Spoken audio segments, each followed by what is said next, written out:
So I wanted to start by asking a question. Did you know that there are two African American slash slave cemeteries in Dallas, Texas? And did you know that there's many of them around the country? Project 80 Roots is about finding those cemeteries and discovering some of the lost history that may have been undiscovered. My name is Victoria Myers. I'm a student Basel scholar. And I'm Rhonda Craven, an educator scholar. We're both from Dallas, Texas. The mission of Project 80 Roots is to identify the needs of the Champion Macedonia Cemetery and cultivate caring community responses through volunteer services, monetary donations, and historical research of the individuals and their circumstances within the cemetery. First, I want to share some logo inspiration of a logo that we plan on finishing in the near future. Project 80 Roots is about also finding the genealogical roots of the individuals buried at the Champion Macedonia Cemetery. So we're going to put Project 80 somewhere on the tree, and then roots will be in the actual roots of the tree. So it's pretty cool, and I love it. But first, I wanted to share with you some information about the actual cemetery. So it's called the Champion Macedonia Cemetery, owned by both the Champion and Macedonia families. I'm going to play this video with no sound just to share with you what the cemetery looks like. I didn't know the cemetery even existed until I saw an MLK Day cleanup, and I decided that it would be a great project to do. So together, Rhonda and I went out. We discovered that many of the graves were without headstones, information, or identities of those in the cemetery. And as you can see, it's behind some buildings, and when you're driving along the highway, you can't even see it at all.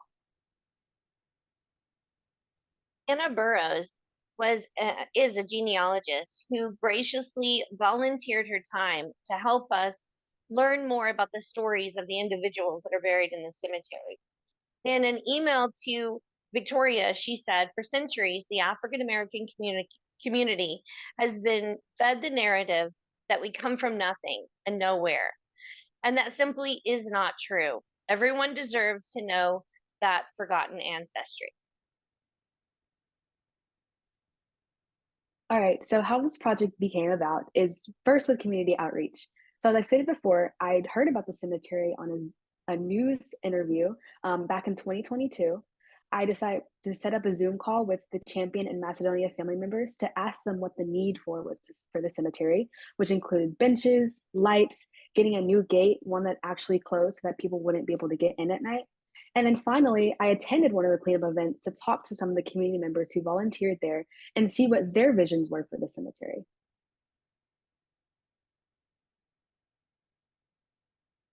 The progress so far. The first thing that Victoria was able to do was to get the cemetery designated as a Texas historical site, which is a really big deal, and it got the recognition from the state of Texas. Next is signage. A new sign has been placed off of the side of the highway so that you know what turn you're going into for the cemetery. Thirdly, we have fencing. A new black rod fence and gate has been placed along the driveway. It's really nice, and it allows the people that are coming up and the people that are buried there to have the dignity that they deserve. And number four is information. With the help of the genealogist, we were able to confirm the birthplaces and slave owners of two of the 19th century individuals buried there, one of which was the first buried person at the cemetery, George Mackenzie, in 1880. Hint is part of the reason why the project is called Project 80 Roots.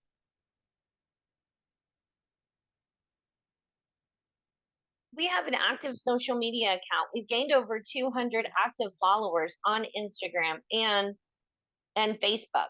This allows us to get information out and to allow people to know how they can help in our project. Next, we've been able to host multiple cleanups from interested volunteers and community members who've been able to dedicate their time and power tools to beautify the cemetery and make it a nice place to rest. We've gotten county recognition from Denton County. We have the Denton County Commissioners and Judge Andy Eads, who has recognized the cemetery and the work being done there. And lastly, donations. It wouldn't have been possible without the wonderful donors from around the country who've helped raise over $17,000 for the cemetery, most of which went to the fence, which is the most expensive part of the project. just this last weekend on January 20th, we had a reveal day and a dedication ceremony. It was a beautiful day, even though it was only 20 degrees.